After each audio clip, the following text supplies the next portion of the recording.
Arquidiálogos. Un espacio para compartir, interactuar y repensar arquitectura. Invitados y temas relevantes, arquitectas, ganadores de Bienal, jóvenes arquitectos, galardonados, proyectos públicos y privados. Bienvenidos.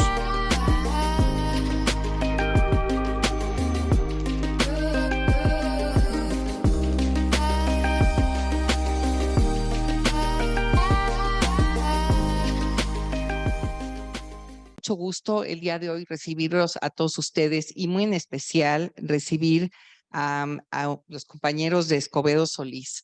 De verdad es un gusto y voy a leer una breve semblanza de ellos para prepararnos para escucharlos.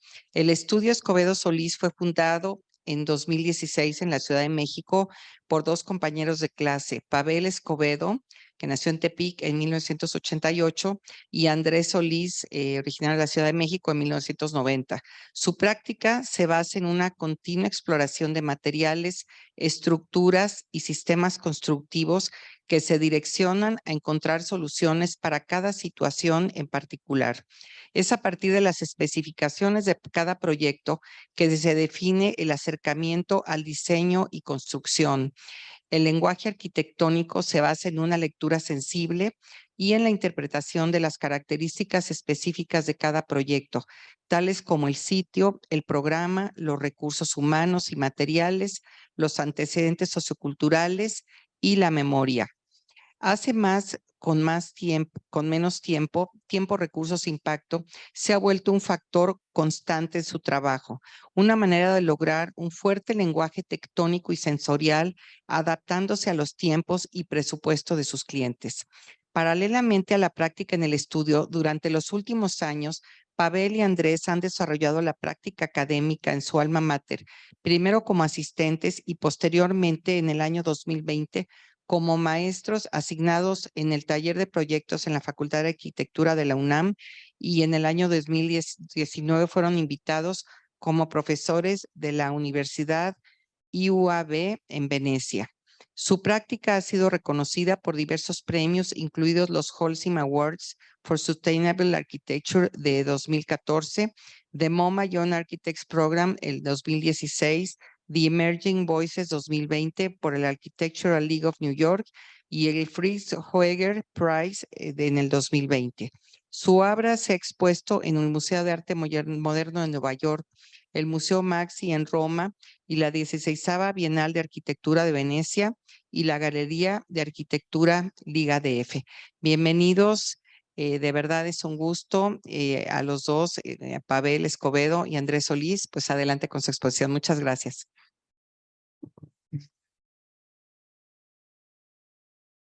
Pues primero que nada, muchas gracias por la invitación. Para nosotros siempre es un gusto, un placer estar aquí en la Casa del Arquitecto, acompañados de todos ustedes. Y para esta ocasión preparamos una presentación especial solo de la Casa de la Cañada, que fue la petición y creímos que estaba interesante hablar solo de un proyecto y podernos ir un poco solo en ese proyecto. Bueno, antes de hablar directamente del proyecto, queríamos hablar justo del sitio donde se construyó, donde se desarrolló todo el proyecto. Son Esmeralda, en el Estado de México. Y bueno, algo que es muy importante para el proyecto, que definió el proyecto desde el principio, y se puede ver incluso en estas imágenes satelitales, ¿no? de una escala más urbana, es que, bueno, en realidad este territorio se compone de cerros, ¿no? Que llevan, digamos, agua a través de un sistema de cañadas que está en todo el poniente de la ciudad y parte del Estado de México, ¿no? El eje neovolcánico transversal y esta parte que se extiende un poco de ese eje y que pues genera estas cañadas que alimentan, en este caso, bueno, aquí está la presa Madín, pero alimentan también de agua las reservas acuíferas de la ciudad, ¿no? Como pueden ver, a pesar de todo esto, sí sentimos que como se ha urbanizado, ha sido hasta cierto punto bastante agresivo, ¿no?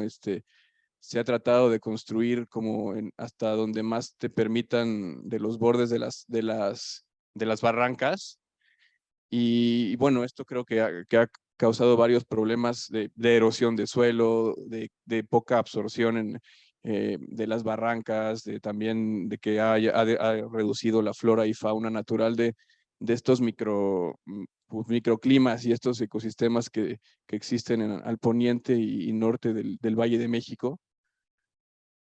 Este es un zoom in de la foto anterior y aquí se puede ver más a detalle la barranca que nos concierne, la que está justo enfrente del terreno.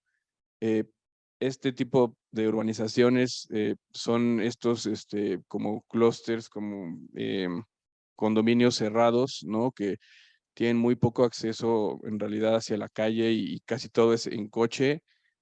Y bueno, después de entrar, digamos que toda esta parte de acá es el condominio y lo interesante, aparte de la pendiente, ¿no? Que éramos uno de los terrenos que quedaba al límite con la cañada, ya enfrente ya no hay más terrenos.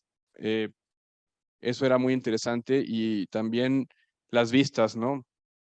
Que teníamos en el terreno, porque digamos que estas son, digamos que la misma vista, pero la vista franca que tiene el terreno es hacia esta reserva federal y luego hacia los lados se puede ver un poco más cómo se ha ido desarrollando la mancha urbana con casas que ustedes deben conocer muy bien cuando van por Tecamachalco, Bosques de las Lomas, lo mismo en esta zona Esmeralda, que son casas que básicamente construyen sobre pilotes en terrenos con pendientes muy altas, ¿no? Con unos con pendientes de a veces más del 40%, pero son casas que niegan totalmente el contexto, niegan totalmente la fauna, la posibilidad de construir en pendiente y la memoria de las barrancas, ¿no? Al final,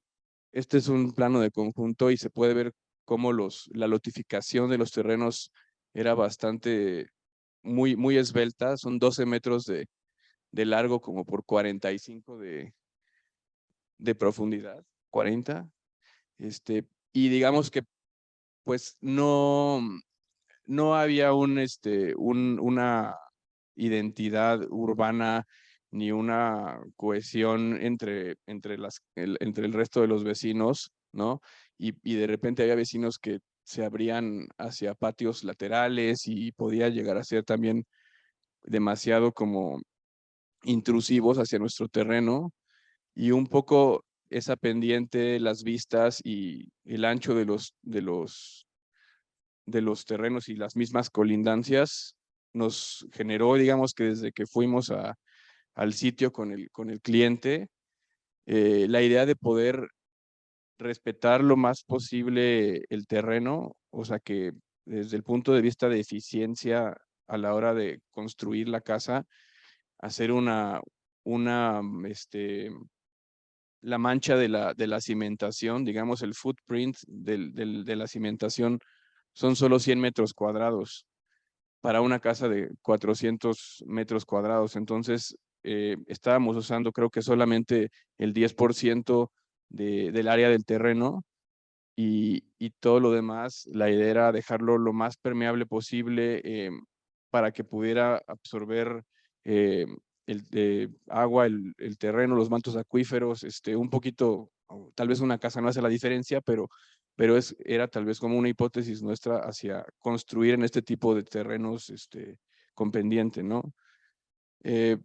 Y bueno, en la casa se forma a través de estos, digamos que estas son las cimentaciones. Lateralmente tenemos como unas tiras de servicio que tienen circulaciones, baños, lavado, almacenamiento y los espacios principales vuelan y van generando patios entre ellos.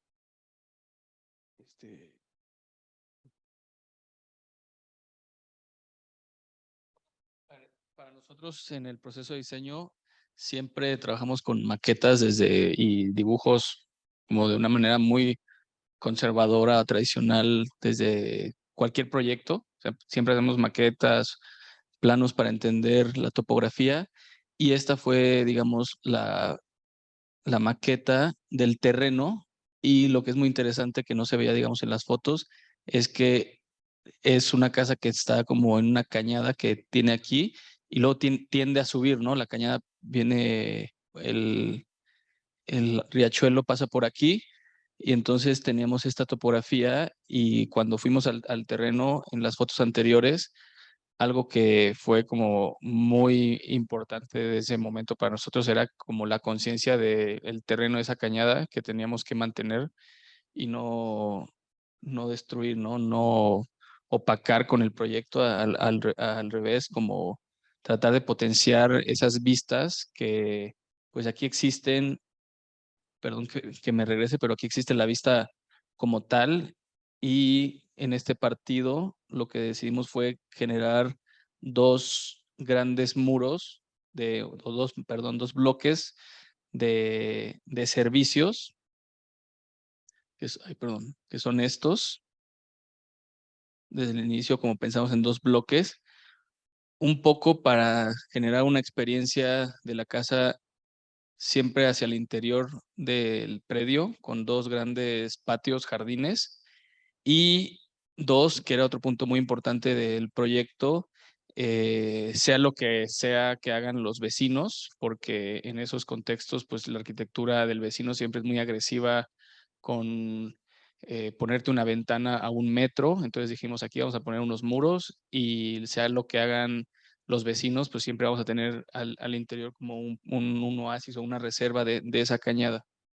Esos son eh, unas acuarelas que se hicieron en la oficina, unas maquetas de las primeras ideas, y como la idea que tuvimos inicialmente de que la cañada pasaba y siempre teníamos como un par de volúmenes flotando, que eran los espacios principales, ¿no? O sea, cuartos, cocina, comedor, cuartos de juegos, y en los laterales siempre servicios, baños, vestidores, circulaciones, cocinas, algunos patios, y esta primera idea del acceso, ¿no? O sea, como tener los coches a un lado y luego una especie de vestíbulo. Así no fue el final del proyecto, pero siempre estuvo en, digamos, en la reflexión de la casa, como tener un acceso muy bien vestibulado. Luego, estas maquetas no son de la propuesta final, pero lo que es interesante que con la pendiente era la idea, era muy como nos sugería demasiado trabajar con la pendiente, más bien la pendiente nos sugería mucho trabajar con diferentes escalas en el proyecto, en no tener solo niveles de una sola altura. Entonces, por ejemplo, aquí las primeras reflexiones eran de tener un espacio que que creciera, y luego, como estábamos hacia el poniente, generarle como un muro más bajo para perder la escala de dónde está el nivel de arriba o abajo, ¿no? O sea, como perder un poquito esa escala, y luego estos grandes ventanales de piso a techo para darles una fachada, pero esto era como una exploración un poco más abstracta de lo que en realidad necesitaba el proyecto, siempre pensando en que la parte baja es, bueno, algo que es, o sea, lo vamos a mencionar, pero fuimos los terceros a los cuales el cliente se acercó, porque las propuestas que había tenido anteriormente no le gustaban, pero en este imaginario de la arquitectura que se desarrollaba o que se desarrolla en la zona, la idea de siempre utilizar la azotea como el espacio ajardinado, el roof garden, era como algo que traía en la cabeza, y aquí lo que le dimos fue que su planta baja iba a ser ese gran jardín que iba a tener, o sea, ese espacio abierto. Aquí, por ejemplo, faltan unos volúmenes, pero al menos en esta maqueta explorábamos esa parte de tener los dos cuerpos laterales y toda la contención al centro, con estos grandes planos flotando muy abstractos de aquí. Más allá del material, pensábamos como que esto fuera algo muy abstracto, podía ser blanco, de cualquier color. De hecho, tal vez no se vea en la maqueta, pero aquí los bloques, como lo teníamos pensado originalmente, es que fueran los bloques blancos contrastados con unas losas que flotaban grises, o sea, blancos aplanados, pintura, encalados, estuco y grises concreto o aplanados en gris, con la idea de un basamento en gris para no tocar el terreno. Y esta ya es una foto de la propuesta final que le presentamos al cliente, que tuvo sus cambios, obviamente, porque esto se quitó y se puso una terraza, o los cuartos salieron un poquito más para acá para conquistar el terreno, pero ya la abstracción que teníamos aquí de la línea, pues se abrió para que también las zonas laterales tuvieran vista hacia la cañada. Jardines, ¿no? También. Y jardines. Sí, otra cosa importante era que no nada más el jardín de abajo, sino en ciertos niveles tener jardineras lo suficientemente grandes como para poder tener una vegetación importante y que pudiera también ser como una especie de jardines colgantes, ¿no? En la casa. Ya. Bueno, este es ya como los planos finales, y queríamos empezar con la sección longitudinal que explica como todo el proyecto, o bueno, tal vez los espacios principales del proyecto, ¿no?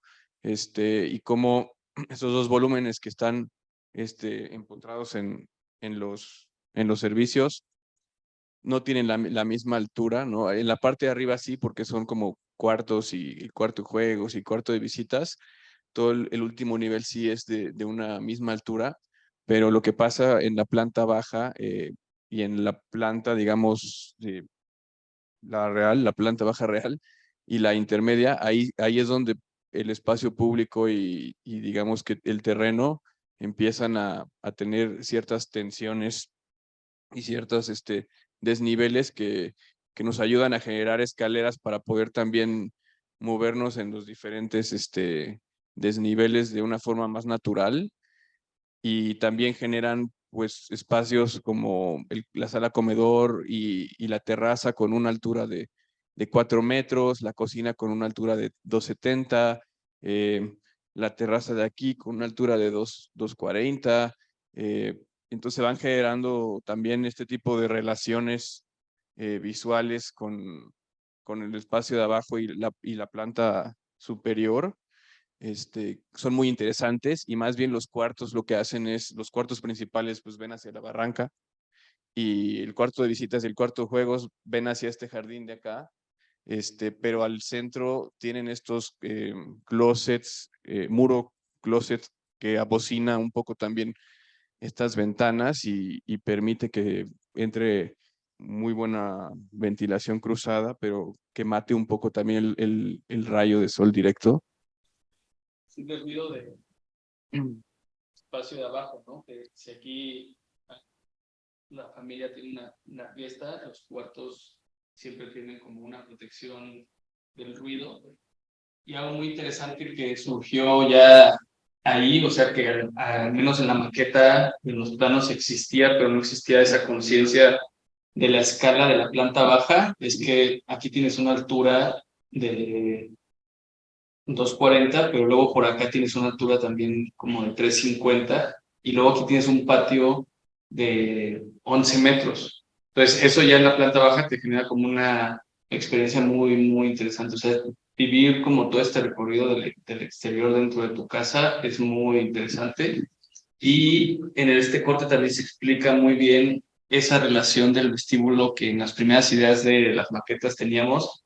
Con estos dobles muros generamos desde la calle un primer vestíbulo que te hace o entrar por esa puerta a la casa, o al fondo, al final de este muro, hay una puerta que te hace bajar directamente al jardín. Entonces puedes tener un evento aquí, como una fiesta del hijo que juega fútbol americano y vienen todos los niños del partido y no los metes a tu casa y los pasas aquí abajo. Entonces también como... Perdón, es que estamos también en Zoom. Esta idea de tener un primer vestíbulo de antes de entrar a la casa, de decidir si entras a la casa o vas directo al jardín, es algo que para nosotros pues le hace muy bien a la casa, ¿no? O sea, tú puedes tener una fiesta en la alberca y no pasa a la gente a tu casa a ensuciar o no quieres tener esa privacidad, o puedes tener una fiesta, un evento aquí abajo y la gente que está aquí arriba pues también tiene una relación, ¿no? O sea, se relaciona como todo este cuerpo. La relación de la cocina y el comedor también es interesante porque tú estando de la cocina puedes ver a través de los cristales de los cuerpos que están flotando la cañada. O sea, siempre tienes como desde el espacio público también esa conciencia de la cañada. Bueno, aquí está la planta de acceso, con el pórtico el pórtico que dice Pavel, que también vestibula no solo el acceso principal, sino también el acceso de servicio, que también toda esta ala es súper importante y tiene, digamos que el cuarto de servicio, bueno, está el baño del cuarto de servicio y unas escaleras, y arriba de todo esto está el cuarto de servicio con un patio privado. Luego aquí es aquí están el cuarto de lavado, las lavadoras, y todo esto es una gran alacena que también se conecta con la cocina. Entonces se puede, digamos que cuando hay una comida, se puede tener esta circulación y servir la comida en esta alacena, y tener siempre esta circulación principal más amplia, más libre, un poquito más, pues tiene estas como, se va a ver en el corte, bueno, ahorita lo enseño en el otro corte, pero tiene estas como caminos donde llegas a un espacio que te recibe amplio, con una doble altura, con una vista a este espejo de agua, y luego aquí te comprime un poco el pasillo, se hace un poco más angosto, pero también la altura para llegar a este vestíbulo que comunica, que te distribuye a la planta alta con los cuartos o a la sala. Y si sigues bajando por esta escalera, que es esta, llegas a la planta baja, digamos que al espacio abierto, que pues es como un gran patio donde hay una cocina al aire libre que tiene un horno, una parrilla, un carril de nado,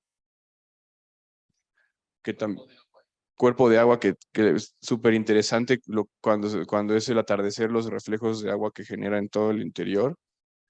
Esta es una bodega, bueno, es como un cuarto de herramientas.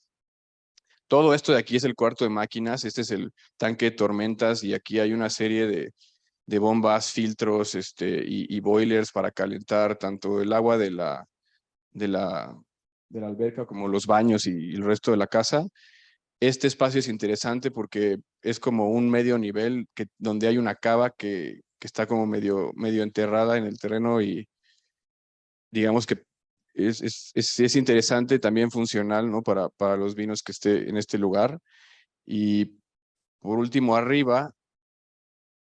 aquí arriba, subiendo esas escaleras, pues tienes los dos recámaras principales, la de los papás, la del hijo, cada una con su propio baño y vestido, walk-in closet. El walk-in closet de la principal es enorme, pero pues es, digamos que lo que requería el cliente. Y también tenemos como estos closets laterales que son muy padres también a lo largo de todo este muro, que luego arriba tienen una ventana. Y aquí es un cuarto de juegos, cuarto de visitas, un baño completo para estos dos. Y aquí se ve el cuarto de servicio con el patio y las dobles alturas, ¿no? Bueno, este es un patio abierto y esta es la altura de la recepción. Este es un corte por los bloques de servicio, y aquí se ve justo el acceso principal y cómo llegas a este vestíbulo, que a pesar de que es muy alto, quisimos que no esté tan iluminado para que también la luz que rebote del espejo de agua al interior en verano, que sí llega a pasar, pues sea protagonista, ¿no? Y que también te cambie un poquito, te ajuste un poquito las pupilas a distintas calidades de luz, ¿no? Luego lo que les platicaba, que al llegar a este espacio donde está, que te vestibula los baños, a la cocina y a la parte de arriba o abajo, tienes como un vestíbulo un poquito más bajo, y cuando llegas a la parte de la sala, pues tienes una altura de 4 metros y puedes seguir bajando a la cava, y luego puedes bajar hacia la cocina abierta, ¿no? Que está del otro lado. Y pues ese es el pasillo de los cuartos, el acceso a los cuartos, el baño completo para los cuartos de atrás. Este creo que está pasando por el baño del cuarto secundario. Y estas son estas jardineras que les platicábamos, que están pues a lo largo de todo el proyecto. También están en esta parte acá, en esta parte acá. Y también la idea era que tuviera jardín no nada más en la parte hasta abajo, ¿no? Siendo una casa con tantos niveles, que pudiera estar más en contacto con la parte de vegetación, digamos. Y la fachada principal, que es muy baja, muy discreta, solo tiene el acceso peatonal. Aquí enfrente tiene estacionamiento para 5 coches, porque también eso es una de las cosas que pedía el cliente. Y estos 2 volúmenes, ¿no? Que en este caso es un poco más grande porque aquí va el tinaco, pero el resto de la casa son volúmenes de la misma altura. Esta sección pasa justo por el vestíbulo que les platica Pavel, eh, pero de forma transversal, y se puede ver cómo también el vestíbulo tiene una altura, un tipo de luz, está semiabierto. Luego el vestíbulo interior, este es el corte por digamos que el cuerpo de la cocina y los cuartos secundarios. Aquí se puede ver que igual, digamos que las estamos manteniendo, digamos que una altura similar, porque también la cocina era un espacio que tampoco queríamos darle la misma altura que el comedor, y aparte por la pendiente tampoco nos lo permitía mucho, ¿no? Aquí está el tanque de tormentas, esta es la cava. O sea, toda esta cimentación de estos bloques se usa al 100%, ¿no? Y esa es la sección del espacio principal: sala, comedor, la cantina, las 2 recámaras principales y esta sala al exterior, ¿no? Que es súper, súper bonita, súper interesante también. Y esta es la fachada ya final, ¿no? Como pueden ver, les explicaba Pavel, aquí era un muro ciego, un poquito para matar el poniente, pero al sacar este volumen de acá ya teníamos sombra para poder tener esta terraza totalmente abierta, y bueno, la vegetación que colgaba, que también salía de las torres. Vas. Voy a regresar un poquito a esta sección, porque ya lo veremos ahorita en las fotos, pero algo que fue una reflexión importante de este vestíbulo respecto a la luz es: si nosotros hubiéramos dejado un vestíbulo aquí, este espacio hubiera tenido demasiada iluminación, porque toda la luz que entraba muy rápido rebota. Entonces, al lograr como esta altura, la poca luz que puede entrar por aquí, como que no alcanza a subir, y entonces este espacio se convierte como en un espacio con una conciencia muy oscura, junto con uno que tiene esta apertura, ¿no? También este muro hace que esto se convierta como una experiencia de luz muy importante. Y bueno, aquí se ve, ¿no? O sea, entras y tienes como este vestíbulo doble altura, y nada más tú nunca ves hacia afuera.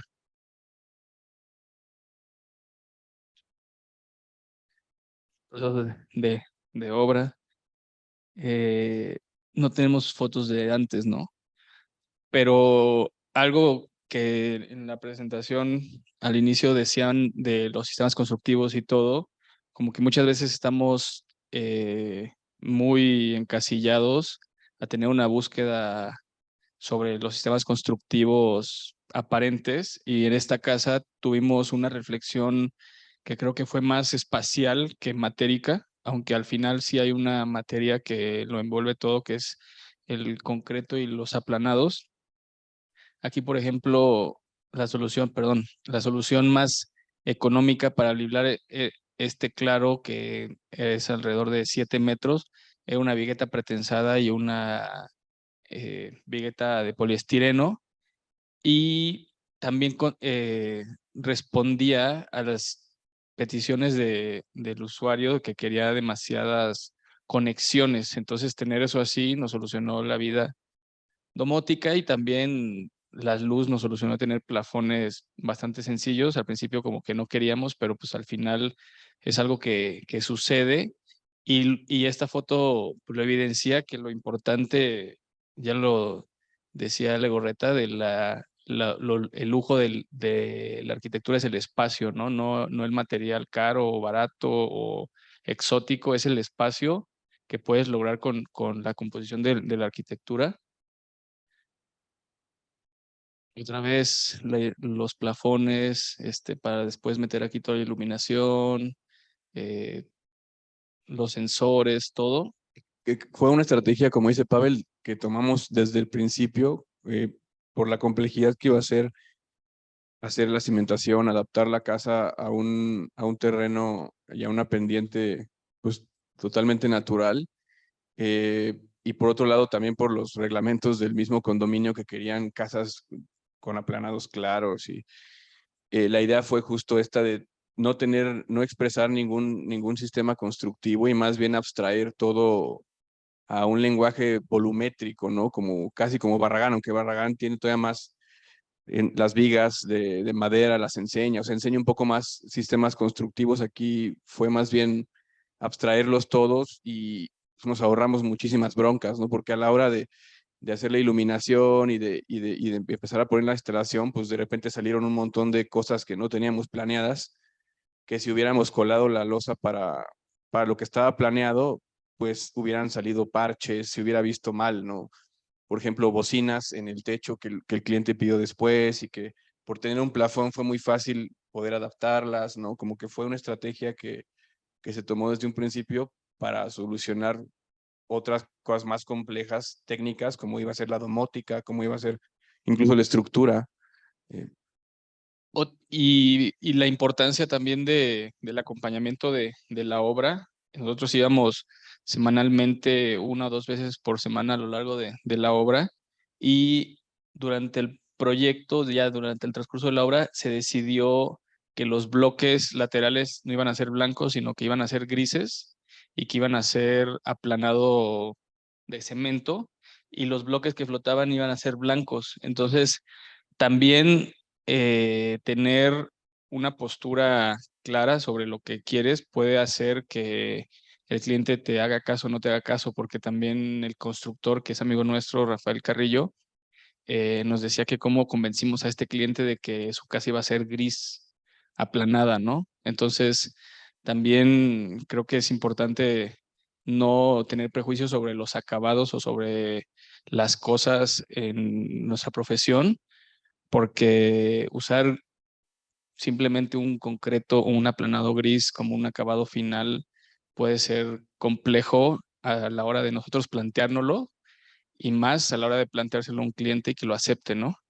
Entonces aquí fue, todo va a ser gris. Ya matábamos la parte de que de la humedad, si se envejece, pues envejece, se va a empezar a llenar de moho, se va a hacer verde, y los volúmenes que flotan, el blanco les hacía que fueran más ligeros, ¿no? Tenía como un sentido incluso semiótico, no sé si esté correcto el término, pero lo blanco más ligero flotaba y lo gris pesado era lo que llegaba al piso.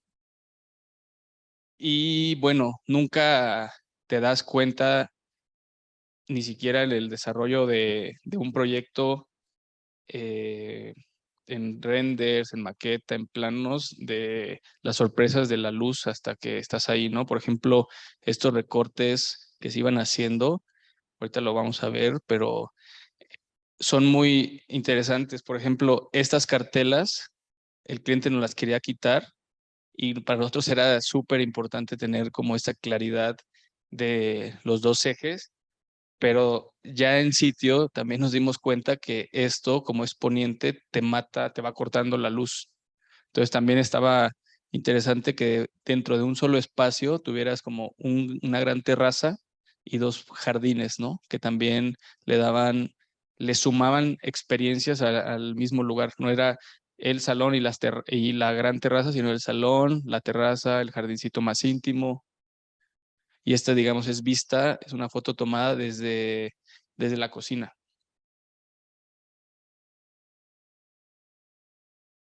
El acceso, digamos, el vestíbulo exterior, desde el cuarto de servicio, aquí es el acceso y luego acá la puerta. La fachada frontal, la verdad es que a mí me gusta mucho su rareza, o sea, no es una fachada bonita, pero al final me gusta mucho porque nadie la ve, o más bien tú nunca la ven tus vecinos y te puedes decir, ah, mira qué casa tan más fea, pero ya cuando entras, pues es lo rico, ¿no? Lo desde el exterior. Entonces, muchas veces pensamos que tenemos que diseñar fachadas bonitas y nos olvidamos de que lo rico de la arquitectura es desde el interior, la experiencia interior y el resultado de la fachada, pues sí, para una calle, o sea, aquí las ardillas son las que te van a ver la fachada, ¿no? O sea, y si un vecino se queja, pues lo invitas y que pase a tomarse un cafecito. Y ahí también se puede ver justo esta estrategia que les platicaba de las casas que construyen sobre pilotes, donde pues el terreno desbarranca, queda pues totalmente erosionado, sin vegetación. Esto está peor, ¿no? Y hasta ponen palmeras que no tienen nada que ver. Y sí es una casa bastante rara porque también es muy bajita en realidad. Aquí se ve alta, pero desde la calle en realidad es bastante baja y va creciendo conforme vas bajando por el terreno. Este es el vecino de 2 casas y se remeten para poder tener ciertas ventanitas, pero si nosotros hacemos una casa con esa tipología, que es la mayor parte de las casas, aquí luego te iba a aparecer quién sabe qué cosa, y del otro lado igual, entonces con estos 2 bloques como que todo se abre hacia el paisaje.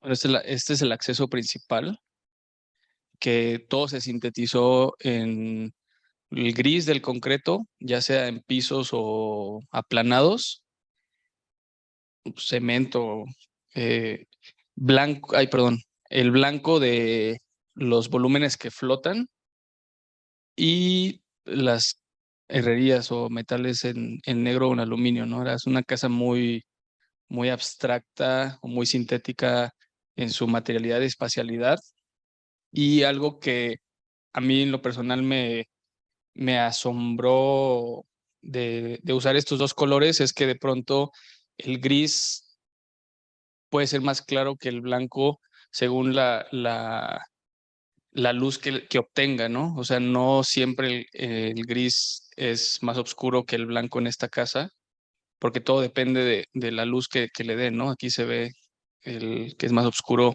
un muro blanco. Este es el vestíbulo, ¿no? El anterior. Es, El ajá, acceso. detrás de este muro ya es esto, ¿no? Y luego está esa zona que dice Pavel, desde ese vestíbulo, por abajo de los volúmenes, que lleva hasta el patio. Caminas por aquí y sigues por acá y llegas a esta escalerita. Esta losa de aquí es esta, y este es como el espacio interior íntimo de la casa, donde tienes la escala de la terraza junto a la alberca, la escala del jardín doble altura en el que tú llegas y este gran exterior donde ves los cuerpos flotando que no logras a veces ni siquiera ver hasta afuera. Entonces es un patio como muy, muy interesante, y la idea de que la vegetación te acompaña desde el principio hasta el fin, ¿no? O sea, tú entras, tienes la vegetación aquí, pero aquí es muy triste porque la señora le cortó el copete va a caer eventualmente, ¿no?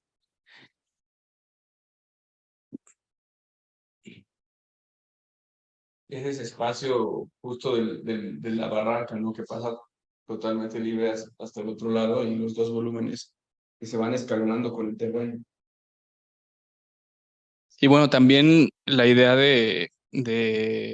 lo mejor aquí parece que es una casa muy costosa por lo grande, pero no es muy costosa, digamos, por el metro cuadrado, ¿no? O sea, tenemos muros de bloc aplanados de concreto, estuco y en algunos casos pintura blanca, y este piso es adoquín negro 10x10. En su momento le dijimos que sí recinto, pero cotizamos y no nos daba, y en realidad lo que te da el espacio no es el material en algunas ocasiones, y es una casa con unos acabados bastante sencillos que yo creo que hace que el espacio todavía adquiera otra importancia. Bueno, ahí también se ve un poco eso que les decíamos, del reflejo de la luz en la tarde cuando le pegaba a la alberca y metía un reflejo súper padre a todo ese patio, ¿no? Incluso la parte de abajo del jardín. Es el patio viendo hacia justo el volumen de la cocina, que es lo que queda ahí arriba con esa vegetación que cuelga y que también tiene algunas plantas y especies para comer, para que cuando estén cocinando agarren. Y luego esa foto de ahí es justamente las escaleras que te comunican del vestíbulo principal hacia abajo, ¿no? Y que son en realidad tanto esta escalera, esta como esta y como la del vestíbulo principal, son la misma. Ahí se hizo con la misma cimbra, se clonó nada más en diferentes puntos para comunicar, pero también era algo como que le daba más coherencia al proyecto, ¿no? El tener como ciertos elementos que van configurando el espacio y que no necesariamente digo, pueden ser los mismos y te ahorras siembra y puedes como generar ahí un ritmo y una relación interesante entre digamos que las comunicaciones verticales, ¿no? De la casa. Y también la sorpresa que tuvimos de los reflejos de estas ventanas. Por ejemplo, el sol viene en este caso del oriente en la mañana, pero también reflejaba en las ventanas de este cuerpo y aparecían estos reflejos, ¿no? Ese es el patio justo pasando por debajo de la cocina y esa luz de arriba es luz De la alberca. Que llegó hasta.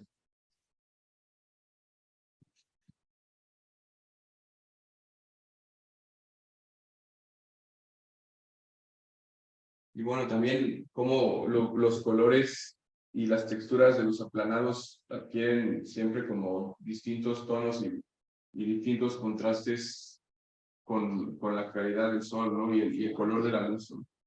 Ay, perdón, y el color de la luz. O sea, al final en el atardecer sí cambia mucho los tonos de grises, los blancos, incluso los estucos se ven un poco más, como con suciedad, con cierta erosión, pero era algo que justo le explicamos al cliente que la casa podía envejecer así, o sea, que no tenía que necesariamente pintarla ni nada, ¿no?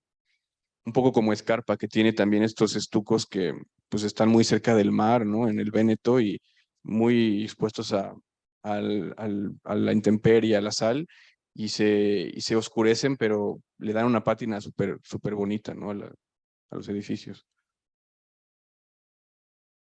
Pues es la de la izquierda, la foto del vestíbulo que les comentábamos, donde si aquí hubiéramos tenido la losa, este espacio se hubiera aclarado todo un poco más, pero como no le dimos como ese límite, la oscuridad que se genera acá hace un contraste muy interesante en tu acceso, ¿no?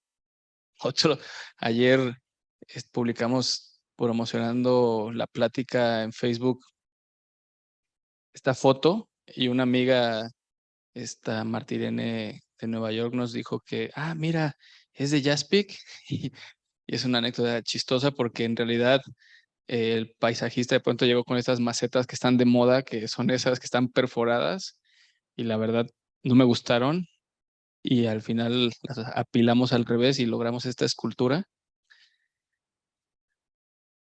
Esa es el vestíbulo desde la cocina, y algo que, digo, ya no me voy a regresar a los planos, pero algo que me gusta mucho de esta casa, que para los que la han vivido y la han visitado, es una casa muy grande, pero al final no se siente. Entonces, tú llegas a tu vestíbulo de la cocina y a lo mejor este espacio de abajo casi no se usa usualmente, pero tú llegas y subes a tus cuartos o tienes la cocina. O sea, como que está muy bien articulado y ya en ocasiones especiales, pues obviamente usas el comedor y usas más la casa, pero no es una casa grande que no se siente hasta que la vas recorriendo.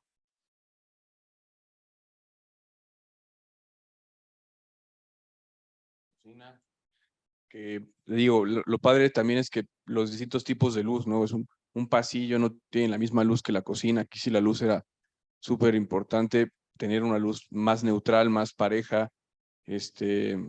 Y digo, es interesante también que queda en medio de estos dos, bueno, del patio principal y de este jardín, y tienes y sientes como cuando estás cocinando, como si estuvieras, si fueras, como si estuvieras más en un gran jardín que como en una cocina encasillado, ¿no? Y la vista desde la cocina hacia la sala y hacia la barranca, o sea, esa transparencia visual y ese control visual que se tiene en toda esa planta baja que aunque está en distintos niveles, siempre tienes como muy franca esa vista hacia la cañada y a tus patios, ¿no?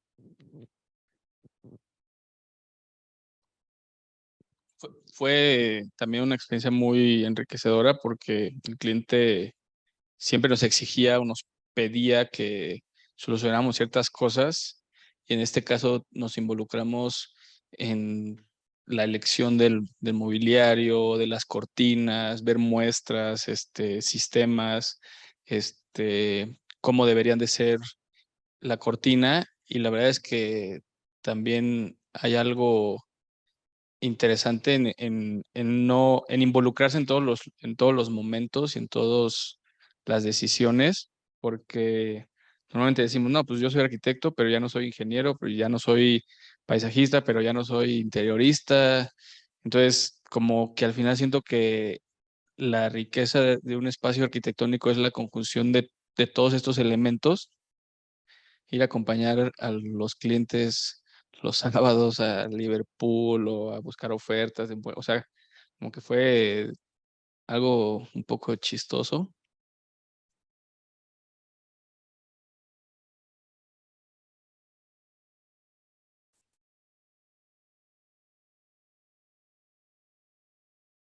Y bueno, lo que se logró con la casa fue que no solo teníamos como, perdón, esta vista hacia la cañada, sino que también logramos unos corazones, unos patios bastante interesantes, que la vista también hacia el interior es reconfortante.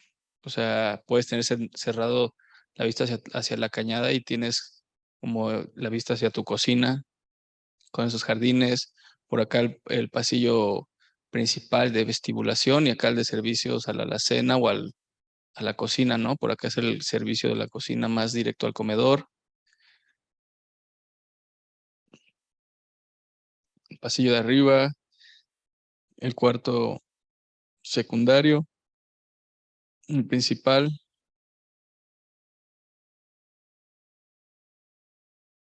Listo. Gracias.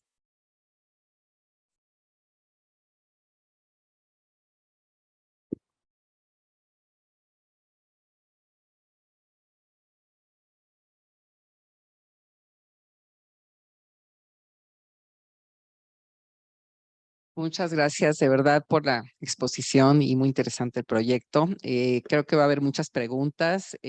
No sé si del público alguien quiere hacer algún comentario y también las que tengamos en línea.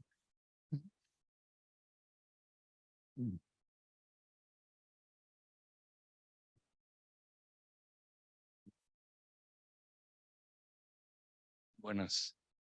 ¿Cuál fue la razón por no haber querido construir la casa o no haber podido construirla? Porque sería la parte interesante, ¿no? De todo lo que nace en su proyecto y llevarlo a la vida práctica de la construcción. ¿No construyen ustedes, solo proyectan? De hecho, todos los proyectos, el 80% de nuestros proyectos es construido por nosotros. esta casa por la escala y la complejidad del terreno, la complejidad del cliente también, decidimos justo hacerla con un constructor amigo nuestro que trabajó con Pavel en Mauricio Rocha y que no, o sea, digamos que no llevábamos la administración de la obra, pero la supervisión sí la llevábamos y llegábamos a ir hasta 2 o 3 veces por semana durante 2 años que duró la obra. Entonces sí tuvimos mucha injerencia en la obra, pero digamos esta parte de la administración de obra, los pagos, la cuantificación de materiales, el calendario, y el cruce, sobre todo con las instalaciones eléctricas y de automatización, que fue una locura, pues la verdad sí fue nosotros también por la experiencia que tenemos y en ese entonces pues fue en 2019, todavía un poco menos experiencia, nos decidimos que era como más sabio para el tipo de casa, tener a un buen constructor que nos apoyara con esa parte también administrativa y técnica, que en realidad la técnica siempre la solucionamos con ellos, todos los detalles constructivos y todo, y la parte de supervisión, de convencer al cliente de ciertas decisiones o de pelear ciertas cosas del proyecto, pues siempre estuvo de nuestro lado. Entonces, sí, no fue completamente una obra que llevamos al 100% nosotros, pero sí muchísimas cosas. No, queda muy claro, ¿eh? Se entiende bien. Y la pregunta surge porque la verdad es que le echaron muchas ganas al proyecto y qué mejor que consolidarlo Sí, con la totalmente. realización. El Totalmente. proyecto está muy padre, ¿eh? Muchas gracias. Gracias. ¿Alguna otra duda? Buenas noches. El hecho de haber dejado vegetación viva dentro de la casa conforme a la pendiente y la cañada, ¿lleva algún proceso de fumigación o algo, este tipo de decisión? ¿O lo dejaron tal cual? Pues en realidad durante la obra el terreno perdió toda la vegetación y fue vegetación nueva, pero pues llevará el jardín los cuidados de un jardín normal en una casa, ¿no? O sea, seguramente habrá alguna ardillita ahí que se brinque a la casa y viva ahora de este lado, pero hasta el momento no han tenido problemas, ¿no? O sea, no. Sí, más que nada maleza y bichos y ese tipo de cuestiones que se viven en ese tipo de localidades. Más que Sí, lo nada. que teníamos mucho era intrusos, roedores gigantes que se pasaban a la obra a comer. No,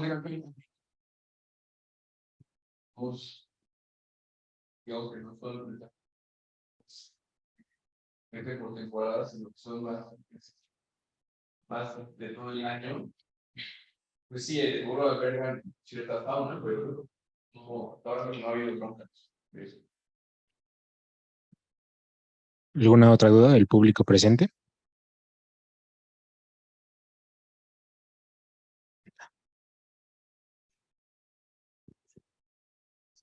Gracias. Al inicio decían que ustedes fueron el tercer despacho que el cliente escogió. O sea, ¿cuál fue la diferencia de esas dos propuestas anteriores y que ustedes a lo mejor seguramente no recibieron algún contexto, feedback del cliente, oye, es que me propusieron esto, pero no me gusta, o si la integración justamente del paisaje fue ese diferenciador en la propuesta que hicieron, ¿no? O sea, ¿qué fue lo que marcó que diga al cliente, ok, ya estoy convencido porque parece que fue muy complejo el proceso, ¿no?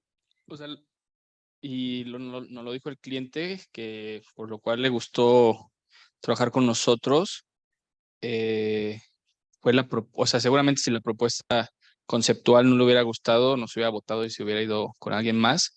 Pero le gustó mucho la idea de cerrarse a los vecinos y lograr ese gran jardín, o sea, lograr esa privacidad fue lo que más le gustó y el uso de la cañada.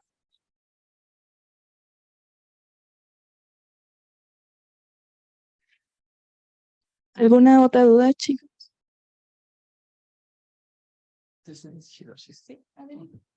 Hola, buenas noches. Después ya de hablar con su cliente, de tener como estos primeros diálogos con él y de hablar sobre sus necesidades, a lo mejor sobre su visión de lo que era el proyecto, ¿ustedes cómo inician a conceptualizar el proyecto? Como cuáles son los primeros pasos que ustedes dan para comenzar a materializar esas ideas? O cómo es, si nos piensan contar como parte de su proceso. O sea, no hay como no tenemos como una línea muy marcada de un proceso que usamos como metodología. Más bien depende mucho de la situación, depende mucho del cliente, del tiempo que tenemos, los recursos que tenemos para hacer el proyecto. Hay proyectos donde empieza como, aquí creo que fue algo muy de el día que fuimos con el cliente al terreno y le platicábamos de poder tener estos dos volúmenes de servicios y poder flotar el programa. Ahí como que le gustó, aparte porque es ingeniero civil y como que veía muy racional la idea de hacer cimentaciones muy pequeñas y flotar todo en una cañada.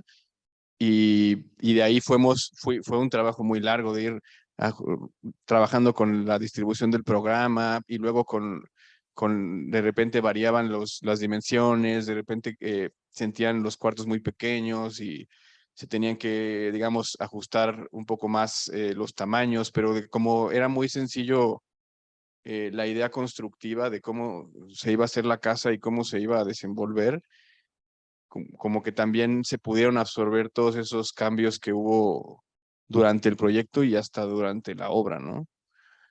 Por ejemplo, no tener una modulación que nos condenara a que no pudiéramos de repente crecer un poco más los cuartos, porque o lo creces 50 o lo creces 1.20 o lo creces 2.40 o sea, porque el módulo te empieza a condicionar mucho. Y pues como la casa era muy orgánica, porque el relieve de la casa era orgánico y era lo que definía toda la casa, el tener esta libertad de volúmenes sin ninguna modulación, ¿no? Pudo dar pie a que cuando de repente ya en obra el cliente quiso hacer algunos cambios, no impactara tanto al proyecto. Entonces, esa fue la estrategia, ¿no? En este caso, hay casos donde sí modulamos todo y se ve todo perfectamente modulado y está visto, pero son otro tipo de clientes, otro tipo de presupuestos, otro tipo de tiempos, ¿no? Y incluso complejidad de programas, ¿no? Hola, ¿qué tal? Yo quisiera preguntar si por lo que vi era un maple en la vegetación. No sé si ustedes mismos escogen la vegetación que se va a poner o en ese caso, en el caso del árbol fue tanto elección de cliente o si tienen alguna firma con la que ustedes colaboran. No sé si sea un maple, o sea, puede estar equivocado, pero teniéndose en cuenta cuál es la consideración que ustedes tienen a futuro de un árbol en cualquier proyecto que eventualmente va a crecer, o sea, ¿tienen una consideración como el árbol como está ahorita o eventualmente una vez pasando los años va a crecer? ¿Cómo va a afectar al proyecto? Una pregunta muy general. Gracias. De hecho, en este proyecto trabajamos con PAR, con Paola y con Charlie, que son nuestros amigos. Y también tuvimos muchas visitas a viveros con los clientes porque quería elegir el árbol, siempre recomendado por los especialistas y por nosotros. Y, por ejemplo, el maple, pues nos gustaba que fuera un árbol, o sea, quería tener un color en la cocina y ese árbol le gustó a Gerardo y pues bueno, o sea, resulta que no es un árbol que tiene las condiciones aptas para que el árbol crezca. En el caso del árbol que está en el patio central, es un liquidámbar y es un árbol que es como muy vertical o puede llegar a ser muy vertical y las proporciones del patio no permitían que fuera como un árbol más frondoso. Entonces sí trabajamos con ellos y era como una retroalimentación conjunta con el cliente y nosotros y los paisajistas. Hola, buenas noches. También tengo una pregunta. Rápido sobre las instalaciones hidráulicas. Mencionaron un tanque de tormentas, pero es diferente a una cisterna normal. Y también tengo la duda de, referente al presupuesto, ya que se alargaron como 2 años, ¿no? Mencionan que en la obra. Primero, ¿cómo van cobrando? Bueno, no sé, por partidas o de qué manera lo iban pues realizando con el tiempo. Bueno, primero el tanque de tormenta, o sea, teníamos una cisterna de agua potable y un tanque de tormentas que era el capta el agua pluvial. Digamos que era una cisterna pluvial. Y respecto al tiempo, fue que empezamos el proyecto en 2019. Se tenía a finales de 2019 no, o sea, no recuerdo las fechas, pero no sé si alguien se acuerda del COVID. Entonces ahí el primer año del COVID como que todo se paró y fue hasta el 2021 que retomamos la obra, ¿no? O sea, en realidad no fue tan compleja, fue una casa que en realidad tiempo real de obra fue 1 año y medio, pero se le sumó medio año pues se le acabó o sea, pero normal.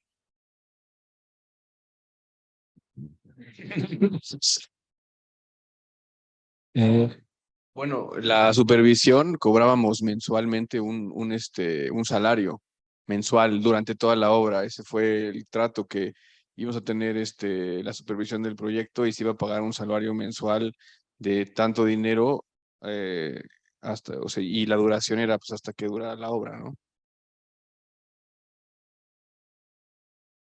Perfecto. Aquí hay una duda más.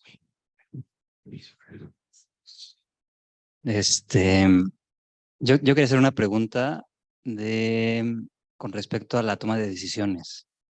O sea, es muy claro al ver las imágenes que cada elemento arquitectónico es una decisión que se toma, ¿no? O sea, que se vea el paisaje, que se siga la cañada, etcétera, etcétera, ¿no?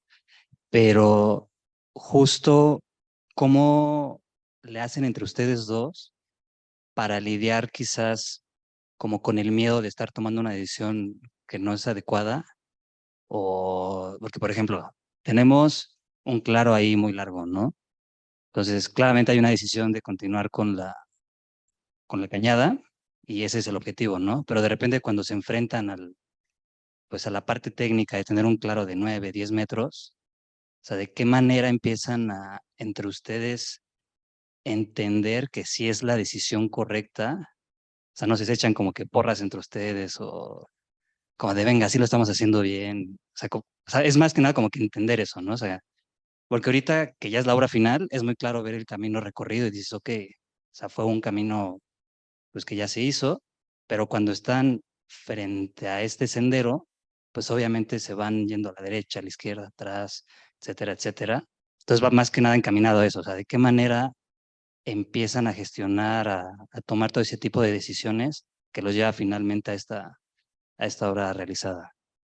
Sí, creo que tú lo dijiste cuando hablabas de el claro y cómo hacer y cómo librar el claro y era justo como trabajamos, es que vamos aportando ideas y vamos haciendo que la idea sea cada vez más racional, más eficiente, más lógica y al final casi siempre pues gana la solución más natural, más lógica, la más clara, la que es la que es más fácil de explicar, que no necesita mucha explicación, la más económica, normalmente, no siempre la más económica, pero casi siempre es la opción más económica, más eficiente. El caso de las viguetas de Vigueta y Bovedilla de Unicel, pues al final hubo una exploración durante el conceptual y el anteproyecto donde pensábamos hacer vigas de lado a lado de concreto macizas con peraltes de 60, 70 centímetros.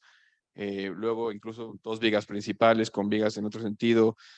Y al final, la idea de también trabajar todo con una abstracción de volúmenes donde tu plafón y tus muros sean del mismo color y sientas como una unidad, y el solucionarnos también pues problemas de cimbra, de despieces y pues al final hacer una losa maciza con nervada, o que también pensamos, por ejemplo, pues iba a ser un poco más caro, y al final se fue decantando todo a la solución más eficiente, que era Vigueta y Bovedilla, que como no queríamos ver porque queríamos meter un plafón y solucionarnos también la vida con instalaciones, como que las decisiones las vamos tomando casi siempre por el camino más lógico. Bueno, creo que sí, siempre es el camino más lógico. Nunca o sea, sí tenemos muchas discusiones, porque a veces uno se casa con una idea y el otro con otra, pero siempre vemos el proyecto por encima de cualquier ego o cualquier idea o sea, preconcebida. Y algo que es yo creo que como muy práctico, porque siempre dudamos, o sea, el humano siempre duda, pero muchas veces tienes que tomar decisiones y quieres volver y quieres ir y quieres volver y siempre quieres volver, pero cuando tú tomas una decisión, si la decisión está mal tomada, en la siguiente, digamos, en el siguiente paso del proyecto, de la obra o de donde se encuentre, pues, se le puede revertir. O sea, siempre es importante saber tomar decisiones porque, pues, si tienes muchas dudas, como que puedes entorpecer las cosas. Y ya lo dijo Andrés, pero lo voy a repetir, las decisiones en nuestro caso, nos gusta pensar que las más naturales, y aquí voy a agregar un término que me gusta mucho usar, o al menos yo lo veo en la práctica que tenemos, que es la naturalidad de las cosas. O sea, si tú ves los proyectos, en algunos casos más que otros, de la oficina, en la corta experiencia que tenemos, no se ven sobreactuaciones en el diseño, porque no nos gusta pensar en que le tenemos que poner una línea para que se vea padre. Nos gusta pensar que las soluciones, los detalles constructivos y todas las soluciones estén dadas por necesidades del espacio que necesita, ¿no? O sea, algo que el espacio necesita para que se exprese y no, o sea, ponerle un barandal a una escalera, hay 1000 formas de que el barandal esté increíble. El que sea más sencillo también lo hace como más, pues, más natural, ¿no? La naturalidad del diseño tiene que ver con que tú disfrutes el habitar o la experiencia de algo, que en vez de ir a un lugar y estar viendo si el tornillo está chueco o no chueco. Creo que cuando piensas en que se tiene que expresar el espacio y el detalle, nos pasó en la casa Nakazone, que hubiera estado interesante presentar las dos, pero ya habrá otra presentación. Ahí volteamos a ver muchos arquitectos en todo el mundo, o en el mundo contemporáneo en México, de los grandes arquitectos. Pues a veces tú ves las obras y dices, ah, mira, qué bonito detalle. Ah, mira, el detalle tiene otro detalle adentro. Mira, asómate, tiene otro detalle. Y al final lo bonito de los detalles es que los detalles te los pida la construcción. O sea que si necesitas una losa y un gotero, pues el gotero va a ser el detalle de eso. Pero si tú encima quieres ponerle un detalle y un detalle y un detalle, ya hay algo del espacio que en realidad lo que estás habitando no es una experiencia, sino un objeto arquitectónico que te dice, mira, o sea, yo sé que Carlos Lazo fue un gran arquitecto, pero sucede un poco aquí, ¿no? O sea, hay demasiados detalles que nomás nos voltean a ver esos detalles y no a vivir la experiencia de la arquitectura. Y en nuestro caso, eso es lo importante. ¿Ya no hay ningún comentario? Ah, sí.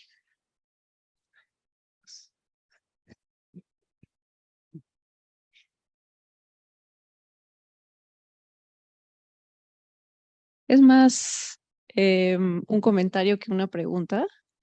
Y viendo un poco su obra a lo largo de los años y hablando un poco de no sé si llamarlo concepto, pero como elemento de la naturalidad, que sí está en su obra y es muy clara, ¿no? Y se llega a la naturalidad a partir de mucha edición. Y esa edición conlleva un gran proceso de síntesis, ¿no? Y para llegar a esa naturalidad hay que saber editar bien las cosas.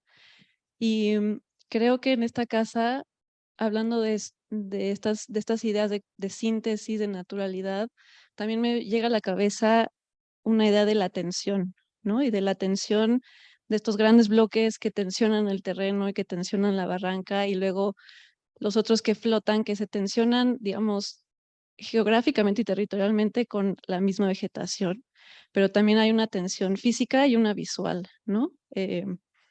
Y que también lo veo reflejado en el proyecto del MoMA, ¿no? La tensión de estas cuerdas con los vacíos, la tensión que sucede en el proyecto de Tórax en Liga, de como este gran volumen de madera tensionado en una preexistencia. Y creo que al final de cuentas lo que causa esta tensión y lo que veo que causa en las obras que menciono es un movimiento, ¿no? El movimiento de esta tensión que provoca una luz, el movimiento de la luz misma reflejada en los objetos, el movimiento del aire, el movimiento del mismo usuario que va recorriendo estos espacios y que va teniendo una gran diversidad de experiencias, ¿no? Y la planta de esta casa puede ser, digamos, muy sintética, ¿no? O sea, muy geométrica, pero la experiencia es muy diversa y tiene que ver con esta búsqueda de la atención y el movimiento. Entonces, bueno, nada más quería hacer ese comentario para provocar alguna discusión, reflexión y felicitarlos por su obra también.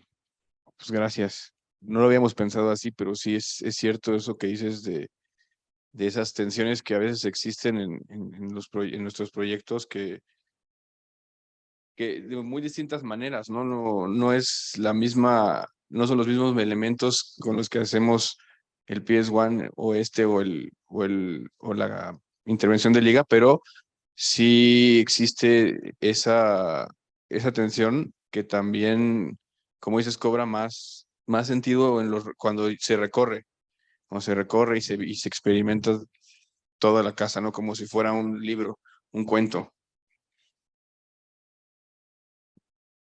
No, agregaré algo sobre Casa Esmeralda porque, bueno, aquí varios de los presentes estuvieron ahí en la sesión de fotos, y incluida mi mamá y mi papá unos días después, y yo creo que de tanto que me escucha mi mamá ya habla como arquitecto de la UNAM.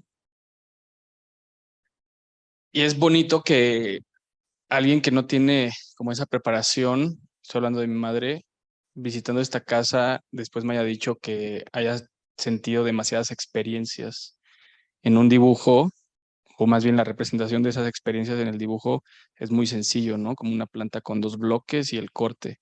Pero ya el recorrido, o sea, me dices que son muchas casas. Estás en el jardín, subes, luego estás en la sala y vas a la cocina y es otra experiencia. Entonces yo creo que la arquitectura se trata de generar estas experiencias.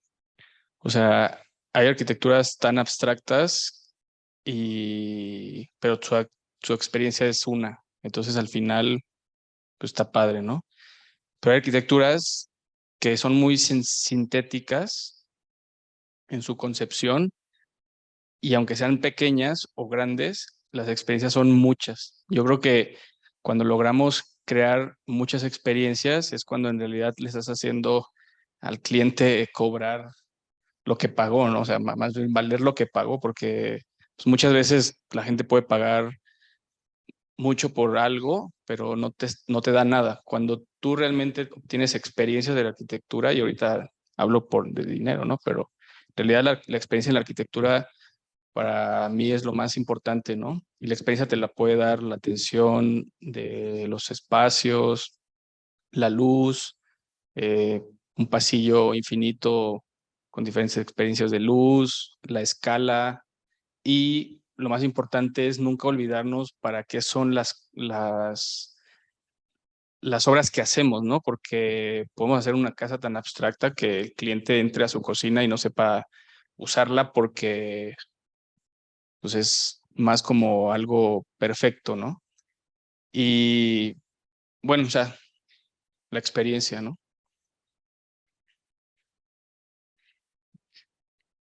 Yo tengo una pregunta más. Al momento de empezar a proyectar la casa y, bueno, buscar un concepto, una idea generadora, ¿qué fue primero? O sea, conservar el terreno, la cañada, las vistas, o sea, tal vez fue como una fusión de las dos, o había algo más aparte de eso, o cuál fue algo, una idea principal, por así decirlo. Pues yo creo que todo se tomó en cuenta al tener las primeras ideas.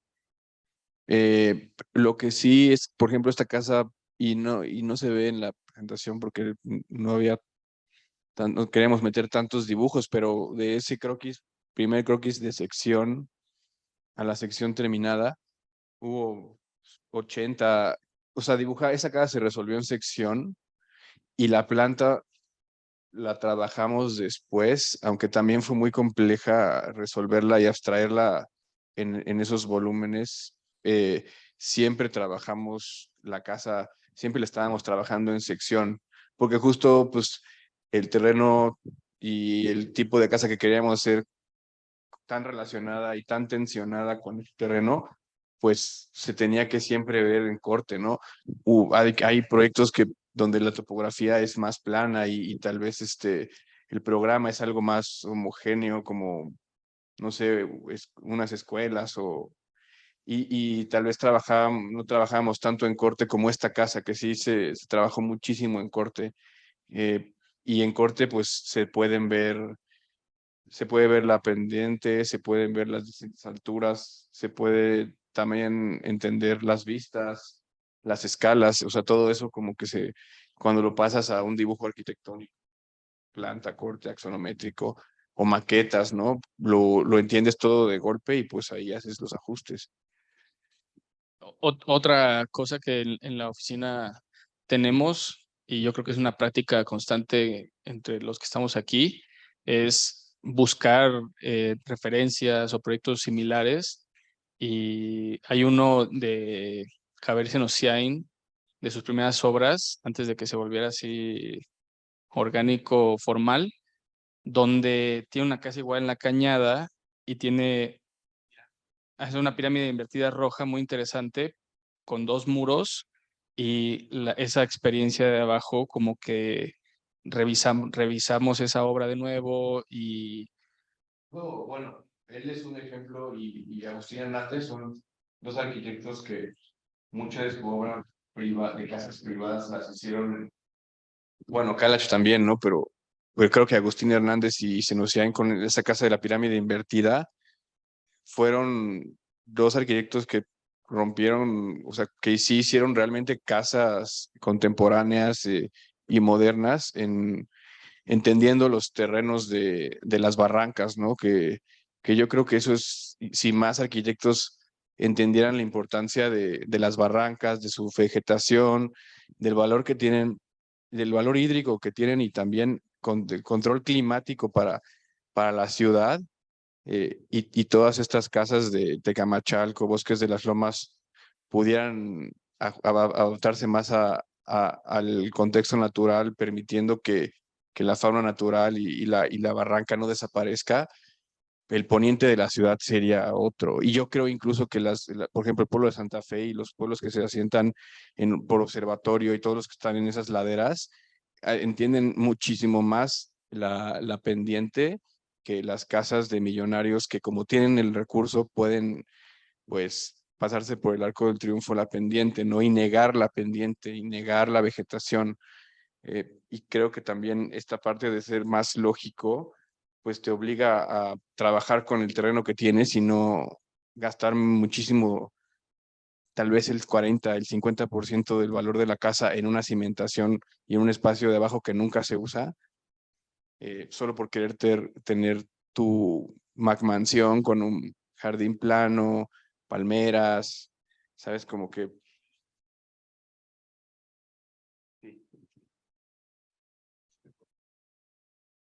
No hay más comentarios de parte del público presente. Entonces vamos a proceder a leer los comentarios y preguntas que hay en nuestro Facebook. Estamos también transmitiendo en vivo a través de nuestras redes. Diego Blanco manda saludos y los felicita por toda su trayectoria profesional, al igual que Lorena Ramírez Ávila. Hay una pregunta que fue muy repetitiva en las redes sociales, que es acerca de las problemáticas que se han enfrentado como dúo, ya sea en su carrera profesional o académica, que también compartieron. Yo creo que es una absoluta confianza en lo que el otro hace o piensa y un respeto, ¿no? Porque no es que el otro esté equivocado, sino que es una idea buena y la tuya también. Entonces nada más es balancear cuál es la correcta para la circunstancia, pero yo creo que es, primero, si hubo una química cuando estudiábamos, porque no haces una oficina con quien sea y les damos las recetas para que hagan su oficina. Hay una química y eso se nutre día con día con una labor, un respeto y una confianza en el otro, ¿no? O sea, aquí hay gente de la oficina y nos han escuchado discutir, se asustan, pero termina la hora del trabajo y no pasó nada porque es normal, pero siempre, y lo más rico es que siempre las discusiones te llevan a otras reflexiones, ¿no? Si todo fuera como, azul, sí, azul, a lo mejor no existiría eso de que no, azul, no, yo digo rojo, entonces Andrés se va ya a su casa y dice, no, creo que rojo puede ser, entonces al día siguiente yo digo, no, ¿sabes qué, azul? No, pues, ¿sabes qué es rojo? No, bueno, puta. O sea, existen, o sea, mundos perfectos. O sea, sí, siento que tener un feedback es súper importante. También el feedback, bueno, el interno, el de nosotros dos, pero también hay un feedback de toda la gente que trabaja en la oficina y que, pues como es un espacio donde trabajamos todos y ahí se revisan los proyectos, ahí se tienen las reuniones con los clientes, todo pasa ahí. Es muy abierto a que todo el mundo participe y al final las soluciones que salen nunca son como la solución que había dicho yo o la que había dicho Pavel o la que había dicho alguien más, sino que se va nutriendo, pero si no hubiera un feedback, sí sería como, siento como, yo creo que la calidad de los proyectos no sería la misma. Sí. Sí. Y bueno, y el cliente también te da un feedback, ¿no? Siempre. Eso es, no nada más diseñamos nosotros dos, diseñamos con el cliente, la gente que trabaja con nosotros, los albañiles, los carpinteros, la gente que tiene o sea, que conoce el oficio y que te da respuestas de detalles que tú pensabas que se veían bonitos, pero que en la vida real son muy caros o no sirven, te da también esa respuesta técnica para que las cosas tengan coherencia, ¿no? Sí, totalmente. Finalmente lo que hacemos es siempre trabajo en equipo, ¿no? Como arquitectos. Todos los niveles, ¿no? Desde el diseño hasta la construcción, hasta la gestión, todo. Sí, así es. Y ya para cerrar tenemos una última pregunta de Hugo Zúñiga, que habla del proceso de hacer maquetas. ¿A qué resultados se imaginan que hubieran llegado con la casa sin haber hecho maquetas? Hubiera sido súper difícil entender ese terreno sin maquetas. Probablemente hubiéramos hecho un proyecto que a la hora de pasar los niveles en obra con un topógrafo nos hubiéramos dado cuenta de pues, que la casa no entraba o quedaba muy bajita, muy alta, porque es muy difícil imaginar ciertas geometrías o ciertas cosas que van, o sea, más complejas, ¿no? Y cuando trabajamos, por ejemplo, con geometrías más complejas o con sistemas constructivos, siempre la maqueta nos dice muchísimas cosas de cómo va a ser incluso la obra, ¿no? Hasta la fragilidad de los elementos, o sea, muchas cosas te lo dice la maqueta. Es como construir en chiquito el proyecto, ¿no? Y ya cuando haces, por ejemplo, no las de trabajo, pero ya una maqueta más en forma, porque aparte trabajamos siempre todas las viviendas, todos los proyectos de vivienda lo trabajamos en escala 1:50, tanto planos como maqueta, porque es una escala que te permite ya ver muchísimo más de cerca detalles constructivos. Entonces, cuando es una maqueta 1:50 de una casa, sí te das cuenta de muchas cosas que te van a pasar en la obra y que puedes atender desde antes.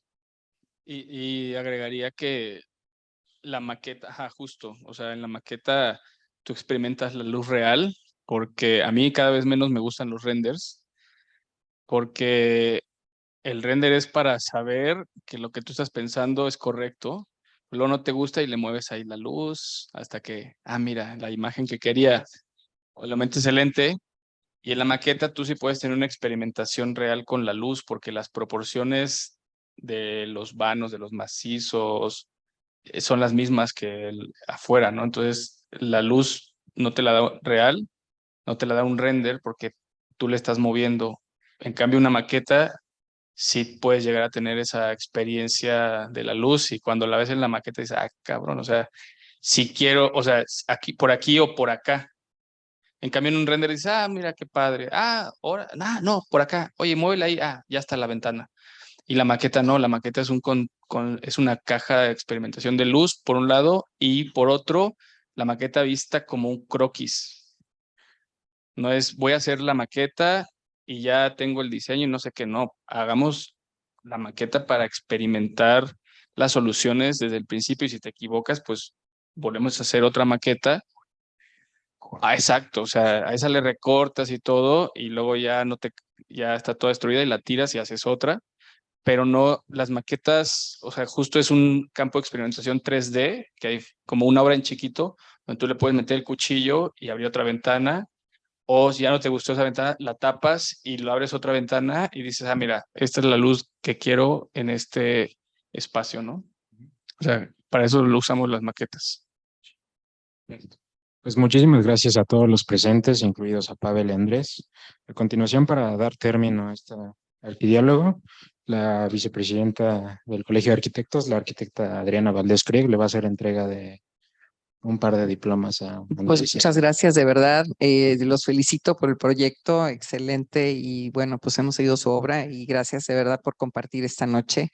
Muchas felicidades a nombre del colegio y gracias a todos los que nos acompañan el día de hoy. Creo que es un gusto seguir en este espacio y poder estar juntos compartiendo pues muchas ideas y hoy sí que hubo mucha participación. Les dije que iba a haber muchas preguntas, así que bueno, pues muchas gracias. ¿Me pasas los diplomas?